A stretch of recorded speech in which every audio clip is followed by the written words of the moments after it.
presented only 8 days ago is not right at all. Thank you. माननीय सदस्यगण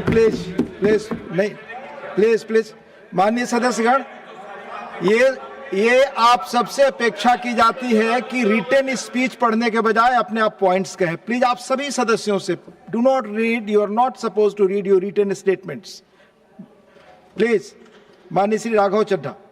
sir, अक्सर देखा जाता है कि जब वित्त मंत्री जी बजट पेश करती हैं, कृपया तो चेयर पे बैठ कर ना बोले सर। अक्सर प्लीज। अगर समय देंगे तो हम बगैर पेपर देख के बोलेंगे, मगर समय नहीं होगा तो पेपर पढ़ना पड़ेगा सर। आप बहुत सीनियर सदस्य हैं, समय आवंटित होता है पार्टी दलों के द्वारा बीएससी मीटिंग में, ये चेयर नहीं करता, आप जरूर जानती होंगी। Please Raghav Chadha ji please. Sir अक्सर देखा जाता है जब वित्त मंत्री बजट पेश करती हैं तो रूलिंग कोalition के जो एमपीज हैं, जो ट्रेजरी बेंचेस पर बैठते हैं, वो सरकार की तारीफ करते हैं और कहते हैं कि इससे भारतीय अर्थव्यवस्था में क्रांति आ जाएगी इस बजट से। और विपक्ष में जो बैठे हैं वो अक्सर निंदा करते हैं, कहते हैं किसान की कमर तोड़ दी, बहुत महंगाई हो गई, अमीर और अमीर हो रहा है, गरीब और गरीब हो रहा है। लेकिन मैं आज प्रयास करूंगा कि एक ऑब्जेक्टिव एनालिसिस इस बजट का करूं और कंस्ट्रक्टिव क्रिटिसिज्म अपना आपके माध्यम से वित्त मंत्री को दूं। So the title of my speech is The Good, the Bad and the Way Forward. 4 good things that I found in this budget, 4 bad things that I found in this budget, and 4 innovative suggestions to the Honorable Finance Minister. So the first good thing that I found in the budget is that there was an increase in the STT for derivative trading. Usually सरकार की निंदा हुई इस विषय को लेकर, markets भी गिरी, लेकिन मेरा यह मानना है कि इस कदम से स्पेक्युलेटिव ट्रेडिंग यानी कि सट्टा ट्रेडिंग समाप्त होगी या कम होगी और रिटेल इन्वेस्टर, जो 90% रिटेल इन्वेस्टर एफएनओ सेक्टर में नुकसान भुगतता है, फ्यूचर्स एंड ऑप्शंस के चलते जुआ खेलता है, उसमें आपको रिटेल इन्वेस्टर की प्रोटेक्शन का एक माध्यम बन सकता है। लेकिन मैं इसी के साथ साथ वित्त मंत्री जी को याद दिलाना चाहूंगा कि एसटीटी का जेनेसिस क्या है, एसटीटी का जन्म कब हुआ। एसटीटी हमारे senior colleague mister P Chidambaram जब फाइनेंस मिनिस्टर थे तो उन्होंने इंट्रोड्यूस किया, and it was introduce to replace long term capital gain tax on equities. जब long term capital gain on equities 0 था, तब एसटीटी को लाया गया कि वे एक सिंपल अपफ्रंट लेवी होगी ट्रेड्स पर regardless of profit and loss. लेकिन अब सरकार ने long term capital gain tax भी लगा दिया, एसटीटी भी लगा दिया, और रिटेल इन्वेस्टर को और तमाम इन्वेस्टर्स को एक प्रकार से डिसइंसेंटिवाइज किया। मैं एक सुझाव लाया हूं सरकार के लिए जिससे long term house hold earnings बढ़ेंगी, वेल्थ क्रिएशन होगा और वेल्थ पार्किंग रियल एस्टेट और गोल्ड के सेक्टर से निकलकर इक्विटीज में आएगी और स्पेक्युलेटिव ट्रेडिंग और कम होगी और long term investment behaviour investors का बढ़ेगा। वो की है कि long term capital gain tax on equities should be made nil in this country for individual investors. दुनिया की कई ऐसे देश हैं जिसके अंदर long term capital gain tax equities पे खास तौर पे शून्य है, जैसे कि Switzerland, Singapore, UAE, New Zealand, Hong Kong, Qatar, Malaysia. मैं चाहूंगा कि जब एसटीटी बढ़ाया जा रहा है तो इसी बजट में ही long term capital gain tax को 0 किया जाए। सर, मेरा दूसरा जो मैं सरकार के बजट को एक्नॉलेज करना चाहूंगा वो ये है कि कैपेक्स के जो एक्सपेंडिचर एलोकेशन होता है उसमें एक बढ़ोतरी देखी गई। जहां वित्तीय वर्ष 18-19 में मात्र 3 लाख करोड़ कैपेक्स था, वो इस वित्तीय वर्ष में 12 लाख करोड़ तक पहुंचा है, which is 4.4% of the GDP, which is a good step. It will have a multiplier effect and it will prioritize asset creation. लेकिन इसके साथ साथ सरकार को 5 साल में क्या कैपेक्स, वो कौन कौन से क्षेत्रों में खर्चा करने जा रही है, उसका एक ब्यौरा देना चाहिए ताकि प्राइवेट सेक्टर भी इस कैपेक्स के खर्चे को मैच कर सके। Sir, third thing which we found in the speech of the finance minister is that there was a relative restraint in making budgetary announcements for election bound states. अक्सर वित्त मंत्री का भाषण सुन के आप बता सकते हैं कि कौन से राज्यों में चुनाव होने जा रहा है। इस स्पीच में उन्होंने थोड़ा सा रिस्ट्रेंट एक्सरसाइज किया, जिसे मैं एक्नॉलेज करता हूं। और आखिरी अच्छी चीज जो इस बजट में नजर आई वो ये था कि एनआरआई की इन्वेस्टमेंट लिमिट में एनहांसमेंट हुई। लेकिन मैं बता दूं कि जब एफआईआईज ने, फॉरेन इन्वेस्टर्स ने, फॉरेन पोर्टफोलियो इन्वेस्टर्स ने इस देश के बाजार से पैसा निकाल लिया और पिछले एक वित्तीय वर्ष में 23 बिलियन निकाला, तब जाकर सरकार जागी और सरकार ने एनआरआईज के लिए इक्विटी मार्केट का दरवाजा खोलकर उनकी इन्वेस्टमेंट लिमिट को 5% से बढ़ा दिया। इसमें कोई दो राय नहीं है कि इससे इन्वेस्टर्स 32 मिलियन एनआरआई इन्वेस्टर्स को अब भारतीय बाजार में पैसा डालने का मौका मिलेगा। लेकिन इसी के साथ साथ सरकार को इस पर भी गौर फरमाना चाहिए कि क्यों फॉरेन इन्वेस्टर्स भारत से पैसा निकाल कर बाजार को छोड़कर जा रहे हैं। Sir, now I come to the bad part of the budget. First thing is the debt to GDP crisis. सरकार ने और डेट लेने के लिए, कर्जा लेने के लिए इस बजट में फॉर्मूला ही बदल दिया। पहले सरकार डेट जब लेती थी तो ओल्ड एफआरबीएम रूल्स के तहत 3% ऑफ जीडीपी तक का फ्रेश डेट लेती थी।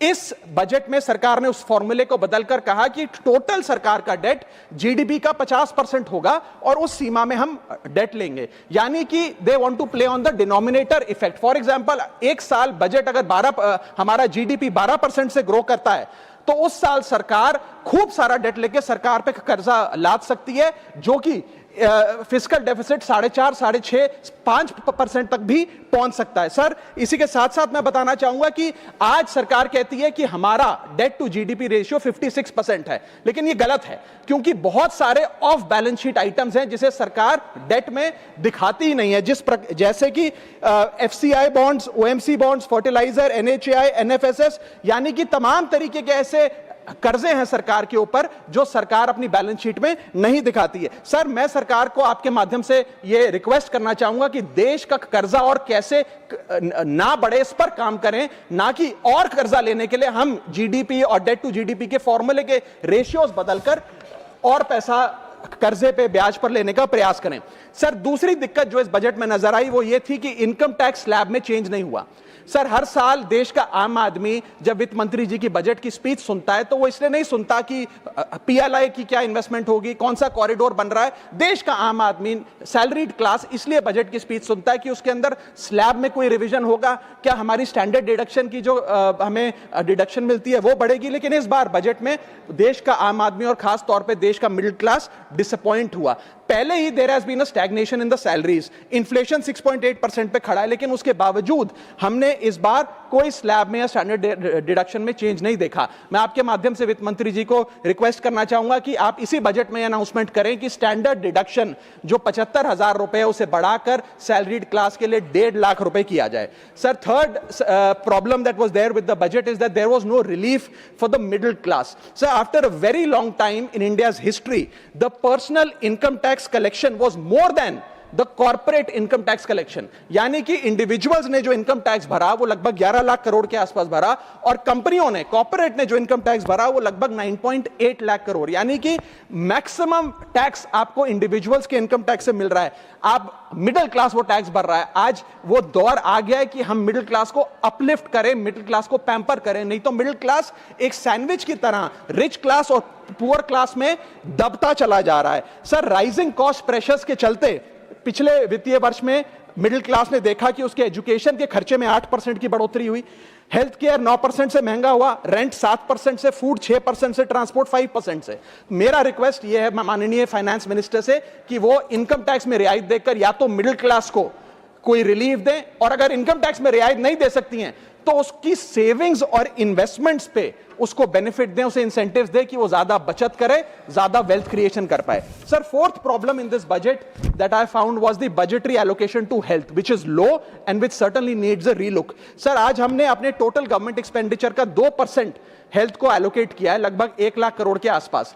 नेशनल हेल्थ पॉलिसी 2017 बताती है सर, और सरकार का ये अपना ऑब्जेक्टिव रहा है, गोल रहा है, that spending on public health should be 2.5% of GDP।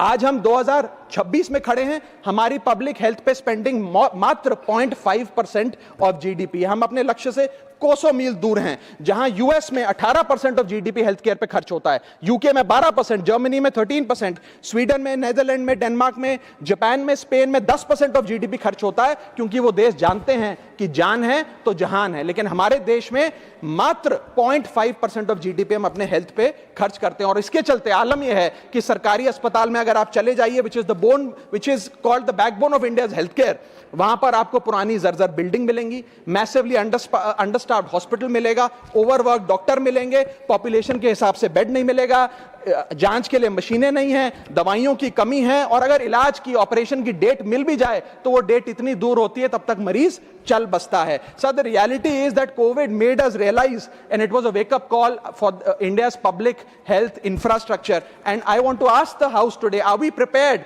God forbid, if there were to be another pandemic or another big raging pandemic in this country? And the answer to that is no. और private अस्पतालों की sir हालात ये हैं कि अगर आज आपको प्राइवेट अस्पताल में इलाज करना पड़े तो आपको लोन लेना पड़ता है, अपने घर के गहने, अपना रियल एस्टेट एसेट बेचकर पता नहीं कितने हजारों लाखों लोग हर साल भारत में गरीबी रेखा के नीचे चले जाते हैं क्योंकि उन्हें एक हेल्थ इमरजेंसी के चलते प्राइवेट अस्पताल में इलाज कराना पड़ता है. सर, जैसे वन नेशन वन इलेक्शन इस देश में लागू किया जा रहा है, वन नेशन वन टैक्स की ओर हम बढ़ रहे हैं, वैसे ही one nation one medical treatment की ओर बढ़ना चाहिए. सबको नंबर 1 मेडिकल ट्रीटमेंट देश में मिले, ऐसी व्यवस्था बननी चाहिए. सर, मेरे 4 सुझाव जो आपके माध्यम से मैं वित्त मंत्री को देना चाहूंगा. पहला सुझाव है, put all land and property records of India on blockchain. एक blockchain based land registry ledger बनाइए. पहले 10 मेजर राज्यों शहरों से शुरू करिए, महानगरों से और टियर 2 सिटीज से. जिस ब्लॉकचेन लेजर में हर रिकॉर्ड, हर सेल, हर म्यूटेशन, हर इनहेरिटेंस को एक डिजिटल रिकॉर्ड बुक में डाला जाएगा जो एक ब्लॉकचेन लेजर होगा, जो टाइम स्टैम्प्ड होगा, टेम्पर प्रूफ होगा, 100% ट्रांसपेरेंट होगा और रियल टाइम प्रॉपर्टी ट्रैकिंग आप उससे कर सकेंगे, जिसके चलते इंस्टेंट टाइटल वेरिफिकेशन होगा. आज सर हमारा जो रियल एस्टेट का लैंड एंड प्रॉपर्टी रिकॉर्ड का जो बाजार है उसमें अटर कियोस है. कियोस इसलिए है कि लोगों को रजिस्ट्रार के दफ्तर के बाद धक्के लग रहे हैं, दलालों ने उन अफसरों पे पूरी तरीके से कब्जा किया हुआ है, प्रॉपर्टी टैक्स में चोरी होती है, सर्कल रेट को एक्सप्लॉइट करके कैश में प्रॉपर्टियां खरीदी जाती हैं, फर्जी कागज, कब्जे, टाइटल डिस्प्यूट, न जाने क्या क्या चल रहा है, जिसके चलते आज 66% of India civil disputes are land disputes. 45% of properties lack clear title in India. India ranks 133 out of 190 in property registration efficiency. 48% of our properties are under dispute and the average time taken by civil courts to resolve these disputes is 7 years. And 6.2 crore property documents are pending digitization. वो तहसीलदार के दफ्तर में पड़े या registrar के दफ्तर में, उनका डिजिटाइजेशन अभी तक नहीं हुआ. इन सारी बीमारियों का एक ही दवा है, that is national blockchain registry, जिसके चलते प्रॉपर्टी डिस्प्यूट समाप्त होंगे, मिडिल क्लास की वेल्थ अनलॉक होगी क्योंकि वे और ब्याज पे पैसा ले पाएंगे, प्रॉपर्टी टैक्स की कंप्लायंस बढ़ेगी और रीट्स जैसे इन्वेस्टमेंट व्हीकल्स को ब्लॉकचेन वेरीफाइड टाइटल मिलेंगे, उसमें भी बढ़ोतरी देखी जाएगी. इसी के साथ साथ सर दुनिया के कई देशों ने इसे लागू कर दिया है. स्वीडन में यह लागू है जहां पर एक दिन में आप प्रॉपर्टी का ट्रांजैक्शन कंप्लीट कर सकते हैं, वहां डिस्प्यूट रेट 2% है. जॉर्जिया में है जहां 3 दिन में प्रॉपर्टी का ट्रांजैक्शन खत्म हो जाता है, डिस्प्यूट रेट 1% है. और यूएई में है जहां 10 मिनट में आप अपनी प्रॉपर्टी खरीद बेच सकते हैं, वहां डिस्प्यूट रेट 1% से भी नीचे. और वहां हिंदुस्तान में प्रॉपर्टी बेचनी हो तो 2 से 6 महीने लगते हैं और 48% डिस्प्यूट रेट है. सर, मेरा दूसरा सुझाव है inflation linked salary revision act. Bharat में वेजेस को इंडेक्स करिए महंगाई से. वित्तीय वर्ष 18 से लेकर वित्तीय वर्ष 26 में हमने देखा कि real wages for the salaried class में 16% की गिरावट आई. ये गिरावट का मतलब इन सालों में जितनी महंगाई थी, जिस स्तर पे महंगाई बढ़ी उस स्तर पे वेजेस नहीं बढ़ी, जिसके चलते 16% की गिरावट रियल वेजेस में देखी गई. इसीलिए mandatory wage indexation formula is the need of the hour and the government must look at it. इसके चलते तमाम फॉर्मल सेक्टर्स में, corporate, shops, factories, gig workers, सबको इन्फ्लेशन इंडेक्स वेज हाइक मिलेगा. और सरकार के मुलाजिम को तो मिलता ही है, हर साल डियरनेस अलाउंस मिलता है, उसके बाद आप हर कुछ सालों में पे कमीशन लागू होता है. इससे आप 20 करोड़ आबादी, which is 45% of India's total workforce, आप उसे एड्रेस कर पाएंगे. सर, इसी के साथ साथ मैं बताना चाहता हूं कि दुनिया के कई देशों में यह पहले से ही लागू है. यूएस के अंदर COLA, cost of living adjustment system लागू है, जिसके अंदर एनुअल और ऑटोमेटिक रिवीजन होता है. जर्मनी के अंदर हर 18 से 24 महीने के अंदर महंगाई के अनुसार सैलरी बढ़ा दी जाती है. जापान के अंदर शिंटो मेथड यूज होता है जिसमें annual inflation index wage hike दी जाती है. और बेल्जियम में ऑटोमेटिक इंडेक्सेशन लॉ है जिसमें क्वार्टरली बेसिस पर एम्प्लॉइज की सैलरी बढ़ाई जाती है. Sir, India is one of the only countries in major economies where 85% of our formal workforce has zero statutory inflation protection. We are at the mercy of the employer discretion and our own negotiation power to raise our salaries. इसके साथ साथ मुझे लगता है कि एक minimum increase based on inflation होना चाहिए. मेरा थर्ड सुझाव माननीय वित्त मंत्री जी को रहेगा कि स्टेट कैपिटल एक्सपेंडिचर की matching grant, matching funding centre दे. यानी कि हर 1 रुपया जो राज्य की सरकार कैपेक्स पे, कैपिटल एक्सपेंडिचर पे, एसेट क्रिएशन पे खर्च करती है, उसकी मैचिंग ग्रांट 1 रुपया केंद्र द्वारा राज्यों को दिया जाना चाहिए, not as loan but as a grant. आज स्टेट कैपेक्स में 2 बॉटलनेक्स है। पहला बॉटलनेक है बोरोइंग कैप, यानी कि कोई भी राज्य अपने स्टेट जीडीपी से 3% से ज्यादा ब्याज पर पैसा नहीं ले सकता, वो कैपेक्स पे नहीं खर्च करता, वो तमाम तरीके के ऑपरेशनल खर्चे करता है। और सेकंड प्रॉब्लम है कि अगर केंद्र सरकार पैसा देती भी है राज्यों को कैपेक्स के लिए, वो लोन की सूरत में देती है, और कंडीशनल लोन की किस एसेट पे कितना खर्च होगा, एक कंडीशनल लोन दिया जाता है। मेरा सुझाव है that replace this loan with conditions given by the centre to grant with trust, grant based on trust by the centre. Sir, centre को आने वाले 5 वर्षों के लिए 1.5 लाख करोड़ आवंटित करना चाहिए, not as loan but as these capex grants, ताकि राज्यों में सड़कें बने, इरिगेशन नेटवर्क बने, लोकल पावर इंफ्रास्ट्रक्चर बने, ड्रिंकिंग वाटर सैनिटेशन हो, और अर्बन इंफ्रास्ट्रक्चर में एसेट क्रिएशन, एसेट फॉर्मेशन किया जाए। As not as loan, not on interest, not with principal and with no conditionality. अगर ऐसा होता है तो सबसे पहले तो स्टेट की बैलेंस शीट में this grant will not sit as debt, state की बैलेंस शीट सुंदर होगी, बेहतर होगी। दूसरा, खुलकर राज्य कैपेक्स पर खर्च कर पाएंगे। Third, it will be a high growth and a high job creator, ये ग्रोथ मल्टीप्लायर और जॉब क्रिएटर के तौर पे इसका इस्तेमाल होगा, क्योंकि हर 1 रुपया जो आप कैपेक्स पे खर्च करते हैं उससे भारत का जीडीपी 2 से 3 रुपए बढ़ता है in a span of 3 to 5 years। Cooperative federalism मजबूत होगा, और साथ ही साथ states will become builders and not borrowers in the eyes of the centre. Sir, मेरा चौथा सुझाव जो माननीय वित्त मंत्री जी के लिए है वो ये है कि legalise virtual digital assets as an asset class. India में अभी सर वैसे ही डी फैक्टो लीगलाइज टैक्सेशन है वर्चुअल डिजिटल एसेट्स, यानी कि cryptocurrency, stable coin et cetera, क्योंकि अगर उनकी खरीद बेच पर कोई मुनाफा होता है तो 30% फ्लैट इनकम टैक्स लगता है, और 1% ट्रांजैक्शन टैक्स जो अपनी वस्तु बेच रहा है उसे सरकार को जमा कराना पड़ता है। But they are somehow not recognised as an asset class. VDS जो वर्चुअल डिजिटल एसेट्स है, इन्हें एक एसेट क्लास का दर्जा नहीं दिया गया, जिसके चलते कोई डेडिकेटेड लाइसेंसिंग लॉ नहीं है, कोई क्लियर कंज्यूमर या इन्वेस्टर प्रोटेक्शन कानून नहीं है, AML कानून यानी कि एंटी मनी लॉन्ड्रिंग गाइडलाइंस और डायरेक्शंस इस एसेट क्लास के लिए नहीं है, and there is of course no explicit legal classification.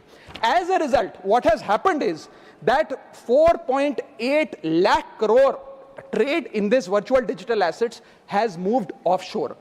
Bharat के बाहर निकलकर वो अन्य देशों में, दुबई, सिंगापुर, मलेशिया और अन्य देशों में इसका ट्रेड हो रहा है, जो भारतीय कर रहे हैं। Second thing that has happened is that 73% of India's crypto trading volume in financial year 25 has moved to offshore exchanges. What has further happened is that 180 virtual digital asset startups have moved to countries like Dubai and Singapore, and as a result जो देश, भारत देश के 12 करोड़ ऐसे लोग हैं जो इन virtual digital assets में, crypto में, RWA यानी कि रियल वर्ल्ड एसेट में, स्टेबल कॉइन में इन्वेस्ट करना चाहते हैं, वो ऑफशोर जाकर इन्वेस्ट कर रहे हैं। जरूरत है कि हम कंप्लायंस हिंदुस्तान में लागू करें, उसे हेविली रेगुलेट करें, लेकिन उसे ऑनशोर लाएं। इसके चलते अगर ऐसा होता है तो सरकार के खजाने में 15 से 20 हजार करोड़ रुपए का इजाफा होगा, उन्हें उतना टैक्स मिलेगा। और इसी के साथ साथ मैं सरकार को कहना चाहता हूं that we currently tax these virtual digital assets as if they are legal, but we regulate them as if they are illegal. मेरा सुझाव है कि इसे heavily regulate करिए, रिंग फेंस करिए इस इकोसिस्टम को, AML गाइडलाइंस यानी कि एंटी मनी लॉन्ड्रिंग कानून और मजबूत करिए, लेकिन prohibition is not protection, regulation is protection. Thank you so much, sir. Thank you, धन्यवाद माननीय राघव चड्ढा जी।